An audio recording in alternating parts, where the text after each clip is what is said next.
Welcome to our channel. Today we how to authorize Squarespace commerce payments for US customers, beginner guide step by step clearly. To begin, log into your Squarespace account. Navigate to the home menu on the left side of your screen. Click on Settings to access your site settings. In the Settings menu, locate and select Payments. You will see options for payment processing. For US customers, select either Stripe or PayPal as your payment processor. If you choose Stripe, click on the Connect Stripe button. You will be redirected to the Stripe website. Log into your Stripe account or create a new one if necessary. Authorize Squarespace to connect with your Stripe account. Once connected, return to your Squarespace payments settings. If you prefer PayPal, click on the Connect PayPal button. Log into your PayPal account to authorize the connection. After successfully linking, you'll return to the payments settings in Squarespace.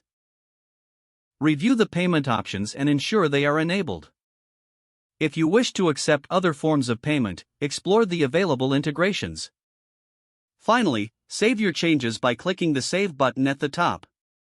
You have now authorized Squarespace commerce payments for US customers. If the page does not load, refresh the browser or try again in a private or incognito window. Make sure you are using the correct email address, then retype it carefully to avoid small typos. If your password is not accepted, use the Reset option and create a new strong password you can remember. Check your spam folder for verification or security emails, then complete any requested confirmation steps. Enable two-factor authentication if available to improve account security and reduce unauthorized access risk. After signing in, review your profile details so your contact information and settings are accurate and current.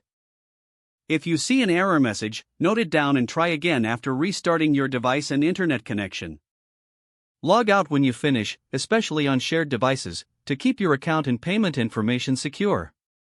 If the page does not load, refresh the browser or try again in a private or incognito window. Make sure you are using the correct email address, then retype it carefully to avoid small typos. If your password is not accepted, use the Reset option and create a new strong password you can remember. Don't forget to like this video and subscribe to our channel for more step-by-step tech guides.